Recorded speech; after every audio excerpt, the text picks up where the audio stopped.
Muchas gracias, Vanessa, por acompañarnos. Me acompaña, como sabéis, Vanessa Monfort, escritora, novelista y dramaturga, porque es novelista y dramaturga a partes iguales prácticamente. Encantados, como digo, de tenerte aquí esta tarde y de poder disfrutar tanto de tu presencia como, por supuesto, de tu nuevo libro que está haciendo las delicias ya de muchísima gente y que espero que todos los que estén aquí, si no se lo han leído, se lo lean porque estoy seguro que les va a encantar. Gracias.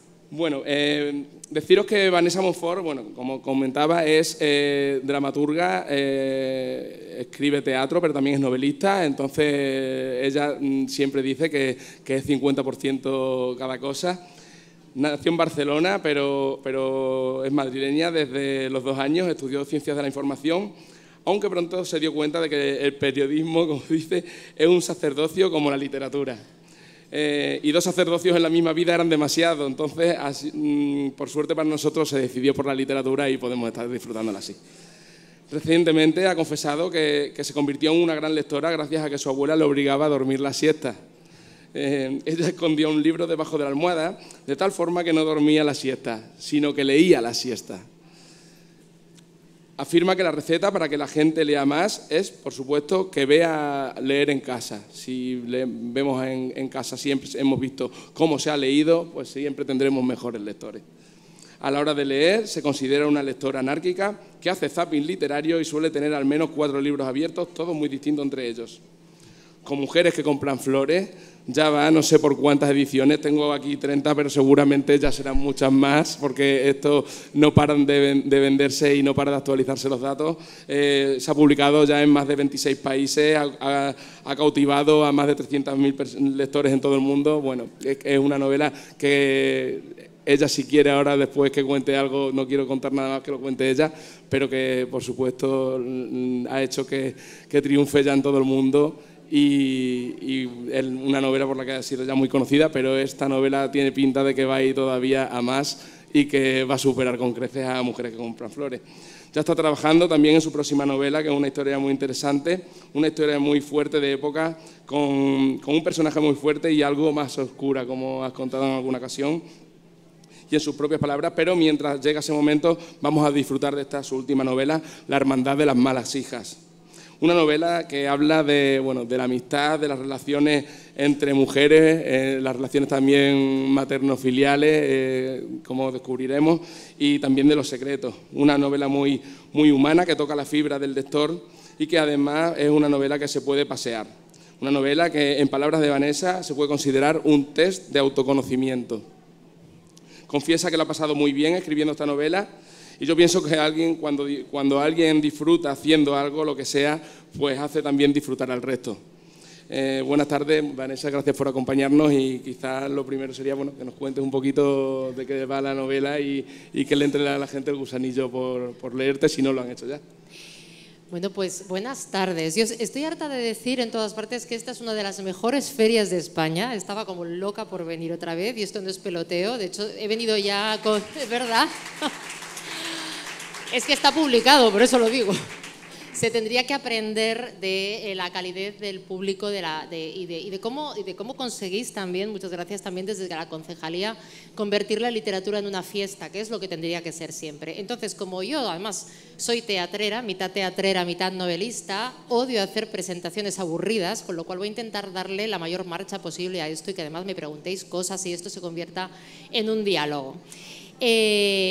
Tengo que decir que Mujeres que compran flores, eso ya lo podemos decir desde hace 2 semanas, va a tener película al año que viene, por fin, en 2025. He tardado mucho en dar los derechos de esta novela porque, como bien decías, se está leyendo en 26 países y como mínimo, como respeto a esos 600.000 lectores ya en España, había que cuidar esos personajes y soy guionista, por eso también de la película, y hemos escogido ese casting con mucho cariño. Entonces espero que la disfrutéis y que se parezca mucho y también que tenga algún extra que no aparece en la novela, alguna de esas historias que cuando escribes se te quedan un poco a la mitad y que te gustaría profundizar en ellas, para que tampoco sea lo mismo y los lectores tengan también pues alguna sorpresa que otra. Dicho esto, La Hermandad de las Malas Hijas es una novela que yo quería dedicar a las relaciones materno-filiales, esas curiosas relaciones, ¿verdad?, que tenemos con nuestras madres, que pueden ser mejores o peores, porque aquí hay de todo, hay 4 modelos bien distintos de relación madre-hija. Lo único que tienen en común es que esas hijas, llegando a la madurez, y un hijo, porque son amigos desde la infancia, se sienten mal los hijos, sienten que no llegan a satisfacer las expectativas maternas, ¿no? Es decir, estamos hablando de una generación que es la generación de la democracia, que nacieron con la muerte de Franco y que son hijos de esas mujeres de la transición, que vieron llegar una revolución feminista, pero que les pasó un poco de puntillas, que no terminaron de disfrutar del todo, pero sí educaron a sus hijos e hijas en una libertad, y ven cómo cuando nos hacemos mayores la disfrutamos. ¿Qué ocurre?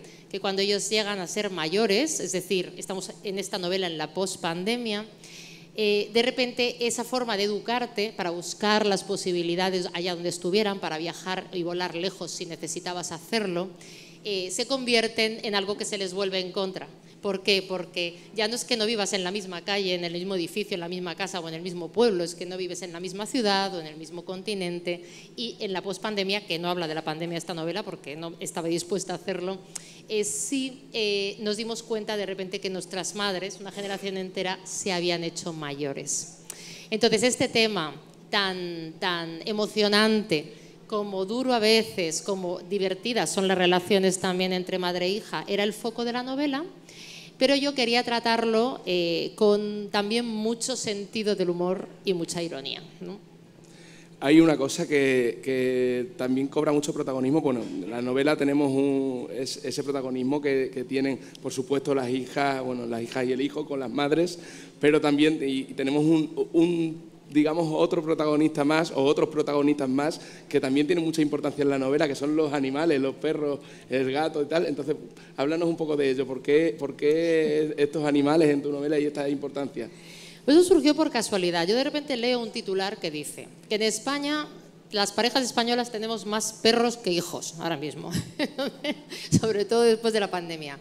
Dije, bueno, aquí hay un temazo. Entonces dije, bueno, antes teníamos un gato cuando había ratas, ¿verdad? Y un perro cuando tenía que cuidar una casa que estaba sola, y ahora dejan de ser útiles en el sentido estricto, o sea, utensilios para ser miembros de la familia, ¿no? Entonces me apetecía poner en valor a esos miembros de la familia, que son como una especie de tercera capa de hijos, que viven en las familias de estas madres también, ¿no? Y que además todos están ahí por una razón, y es que les ha buscado casa el paseador de perros del barrio, que es un personaje importante en la novela, Orlando, muy querido por los lectores, que ya empezamos mal, esto está en la contraportada, porque Orlando aparece muerto directamente, pero va a ser muy importante su agenda al final en la novela. ¿Por qué? Porque en esa agenda Orlando ha conseguido, a través de esos animalitos que ha ido consiguiendo que adoptaran todas estas familias, ha ido colando esa especie de ángeles en las familias que los necesitaban. Por ejemplo, una de las madres, Dolores, pues se ha dejado mucho, tiene diabetes pero no se cuida, no come cuando tiene que comer, no se toma la medicación, su hijo está un poco desesperado, y sin embargo, como le han infiltrado ahí a un bulldog fatigado y diabético como ella, pues entonces cuando tiene que darle de comer al perro, de paso se acuerda que tiene que comer, y cuando tiene que pincharle la insulina al perro, de paso se la pincha ella, y como tiene que salir a pasear al perro, pasea, ¿no? Entonces, esto dicho así, de una manera cómica, tiene sus momentos también más dramáticos, sí es cierto que ocurre mucho. O Margarita, otra de las madres que su hija se queja, que dice que está fuera de cobertura emocional, ¿no? Todos hemos visto alguna madre que ha sido muy madre, o sea, ha estado siempre donde tenía que estar, pero que su forma de comunicarte su afecto pues no te llega, porque tú a lo mejor, a veces no es que no te quieran, es que no te quieren como tú quieres que te quieran, ¿no? O sea, a lo mejor tú necesitas un achuchón, o que te digan estoy orgulloso de ti, o que te verbalicen cosas. Bueno, pues todo lo que no consigue hacer con sus hijos, esta mujer consigue hacerlo con el perro que le han regalado cuando se quedó viuda. Entonces dije, fíjate cómo achucha al perro, fíjate cómo acaricia al perro, y a través de él empieza a tener esa actitud también con sus hijos. Es decir, era una forma de ponerlos en valor a estos cuadrúpedos. Hay una gata que es más mala que un dolor, 3 perros, escuchamos sus pensamientos, que es una cosa que me ha divertido muchísimo, porque yo me preguntaba, estos animalejos ¿qué opinarían de nuestra forma tan complicada de gestionar nuestras relaciones humanas y familiares, puesto que ellos son solo emoción? Y nosotros, por lo general, cuando pensamos no sentimos, y cuando sentimos no pensamos, y cuando le metemos demasiada cabeza a los sentimientos la terminamos liando, y por eso a veces nos vamos una y otra vez hacia aquello que nos hace daño. Dices, pero vamos a ver, ¿no te hace daño? Pues no, un perro no. Si le hace daño, sale corriendo en dirección contraria. Y si a mí me has pegado, pues entonces me acuerdo, ¿no? Y luego también la idea me la dio una amiga mía que es entrenadora canina y me dijo que ella, que bueno, como son solo emoción, era capaz de saber lo que ocurría en una casa solamente pues paseando o atendiendo o entrenando a ese animalito, porque al final acabas haciendo terapia con los dueños, es decir, ellos absorben como esponjas nuestras inseguridades, nuestra violencia y nuestras carencias, ¿no? Y por cerrar ya el círculo de personajes, hay otro personaje más en la novela importantísimo, que no es un personaje, bueno, no, iba a decir que no es un personaje que tiene vida, pero sí tiene mucha vida, que es el barrio madrileño de Ópera. Me he sentido pasear esas calles de Ópera, entrar en esos cafés. ¿Por qué en ese barrio y cuánta importancia ha tenido para ti para incluirlo así en la novela y además de escribirlo con esa exquisitez con la que lo haces? Gracias. Pues bueno, los lectores de Mujeres que compran flores saben que la floristería y el barrio de las letras también era un lugar que no podía ser otro, digamos, que a mí me gusta. Las ciudades están vivas, son organismos vivos, ¿no? Hay ciudades literarias, hay ciudades que te hablan y ciudades que no. Nueva York es una ciudad que te habla, ¿no? Madrid es una ciudad muy parlanchina. Basta que estés un poquito pendiente de lo que está ocurriendo. Yo me siento en un banco, a veces digo, me han soltado personajes aquí para que yo los describa. Ha habido una suelta de personajes. ¿Qué es esto? Si es que no parecen ni de verdad, ¿no?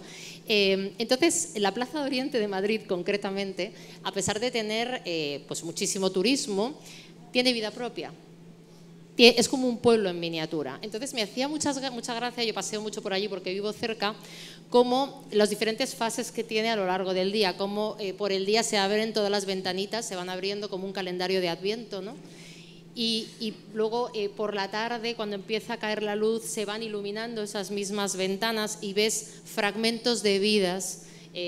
A lo mejor un medio cuadro que parece un retrato con una casa un poco decimonónica, digo, ¿quién vivirá ahí? Y al lado un televisor que está cimbreando en la oscuridad, que parece que se lo han dejado encendido o que alguien se queda dormido, y digo, a lo mejor es una historia de soledad. Entonces es como si sacara a pasear sus personajes la propia plaza. A veces la plaza es la que habla a los lectores. Y además me gustan las rutas literarias. A mí me gusta hacerlas. Cuando me leo un libro, ¿no? Decir, bueno, pues voy a ver, pues yo qué sé, la ruta de Pessoa, de las novelas de Pessoa. Y yo me voy por los escenarios de Pessoa y me hace mucha gracia, me hace mucha ilusión encontrarme a veces pues un café concreto que sigue manteniéndose ahí. Bueno, aquí concretamente vais a encontrar hasta el señor del kiosco, que es además el heredero de la kiosquera en cuestión. Y se van los lectores a saludarles, que me hace mucha gracia porque es que el otro día me pasó una anécdota que digo, esto ya es tronchante. Muchos negocios de la zona, el kiosco en cuestión, tienen un cartel que dice, está usted en la ruta de la Hermandad de las Malas Hijas. Entonces han puesto un QR y tú te descargas el QR y aparezco yo leyendo el fragmento que ocurre en ese lugar, ¿no? Entonces había una chica con su novio que estaba justo delante del Teatro Real y se estaba sacando una foto. Y le dice el novio, bueno, ahora te espero y te saco desde allí y tal. Y de repente veo que está así con el libro. Así. Porque aquí sale el Teatro Real como emulando la propia portada del libro. Y aquí hay como un personajillo que lleva como un perro en brazos y me colé en la escena. Entonces era como a la portada total, ¿no? De repente me quedo mirándole y le digo, te lo firmo. Y se queda mirándome como diciendo, ¡ay! Y dice, ¡ay! ¡ay!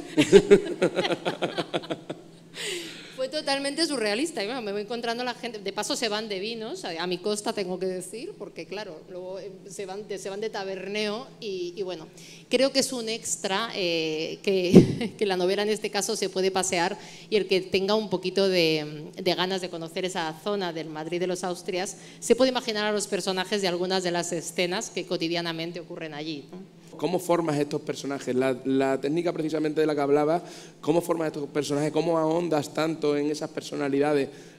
No sé si te sale tu faceta de periodista a la hora de preguntar, de preguntarle a otras personas cómo son para crear esos personajes.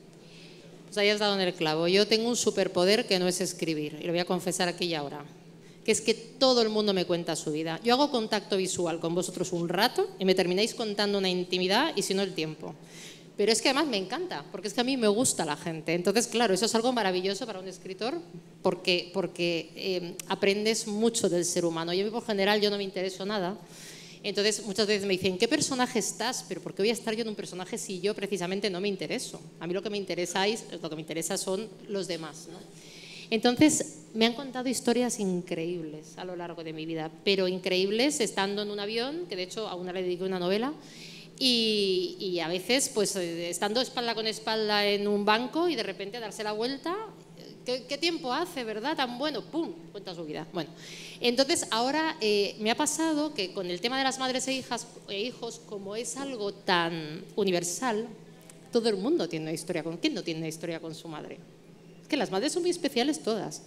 Entonces, o buena o mala o regular, me fueron contando historias que iban aterrizando en 4 modelos a los que no les había puesto nombre nadie, creo, y que yo quise tratar, porque claro, por un lado me decía un lector el otro día escribiéndome, me decía, leyendo esta novela, porque su caso es bastante duro, hay uno de los casos de la novela que es muy duro, de relación madre-hija, me decía, me he sentido menos solo, ¿no? La literatura a veces tiene ese poder, ¿no? Que es hacer que nos sintamos menos solos.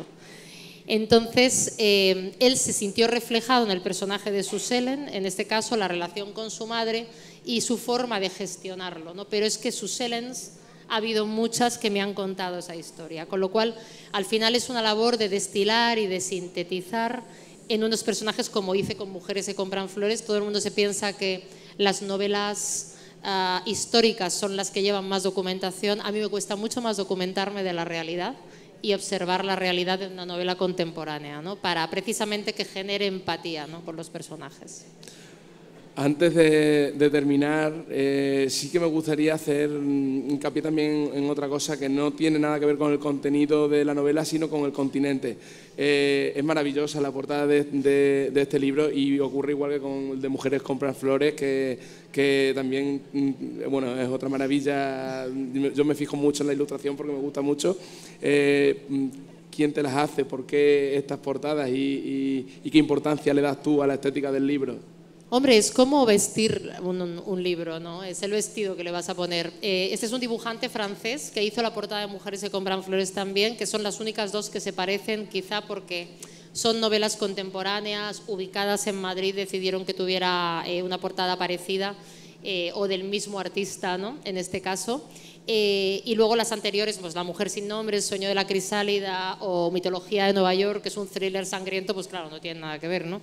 Pero sí esta tenía a una ciudad como protagonista, una serie de relaciones estrechas de amistad, que es algo que sabéis que trato mucho en mis novelas. Entonces, bueno, normalmente el equipo editorial lo pone en común conmigo, estudiamos mucho las diferentes posibilidades, luego también cómo va encajando el tipo de letra, es decir, a mí sí me gusta, por soy muy cotilla, participar en todo este proceso, pero bueno, luego dejo trabajar a los que saben, ¿no? Bueno, pero sí que es importante porque al final muchas veces parece mentira, pero los libros también entran por el ojo. Totalmente, sí. Y es un importante. todo. O sea, el equipazo que hay detrás de cada libro, pues la primera piedra eres tú, pero solamente eres una piedra. O sea, en realidad eres un cimiento sobre el que con el editor haces un trabajo. Alberto Marcos, que es un editor maravilloso, que llevamos 10 años juntos trabajando en novelas de lo más dispares, que siempre está al borde del infarto, porque esta no iba a ser una novela con tintes policíacos, sino solamente madres e hijas, y un día le dije, por cierto, es policíaca. ¿Qué? El día antes de presentar la novela a los comerciales, o sea que me aguanta mucho mis giros de guión, pero bueno, como sabe que al final la cosa se resuelve, no me gruñe, pero bueno, que tiene mucha paciencia. Bueno, eso también, esa versatilidad que tienes para hacer novelas tan diferentes y esos giros de guión a los que haces referencia, bueno, pues también divierten y hacen que los lectores no nos aburramos. Sí, es que de verdad que es como tú que decías, eres actor. Yo no soy capaz de escribir sagas. No, de verdad admiro el que lo puede hacer, pero es que yo sé una cosa que me horroriza, es la idea de ser encasillado en un tipo de literatura. Entonces, pues en mi caso, pues sabéis, he tenido desde novelas protagonizadas por Dickens en Nueva York de época, thriller metaficticio, o la de María Lejárraga que le dediqué, que era el rescate de un personaje, La mujer sin nombre, que luego se convirtió en documental. Ahora esta que no tiene que ver nada, Mujeres se compran flores, que es una historia de amistad, una floristería, en fin. Y la siguiente, que es una historia de época que no puedo contar, pero que es un personaje real, peligrosísimo, que creo que va a sorprender.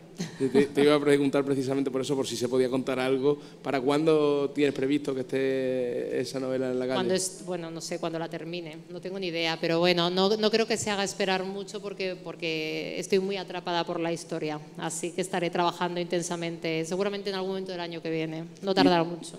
¿Y teatro cuándo? Pues teatro sigue La Tofana dando vueltas por España, El síndrome del copiloto que pasó por aquí, algunos de vosotros me dijisteis que la habíais visto, ¿verdad?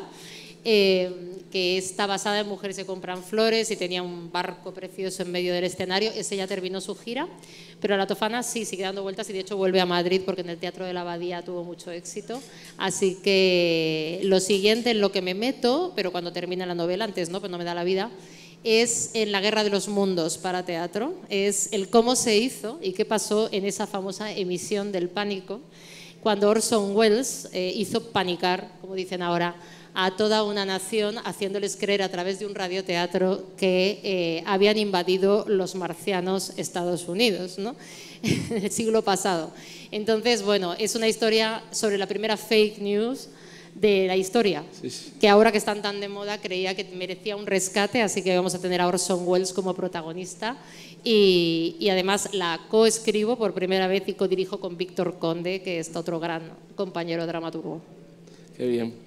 Bueno, pues no sé si alguien quiere ya para terminar y hacer alguna pregunta más, y si no vamos a ir terminando. Simplemente, Vanessa, quiero, bueno, primero agradecerte que hayas estado aquí. No sé si quieres añadir algo más antes de que nos vayamos. Yo creo que os lo he contado todo, pero vamos... que tampoco podemos destripar más la novela. Solo daros muchísimas las gracias, de verdad, de corazón.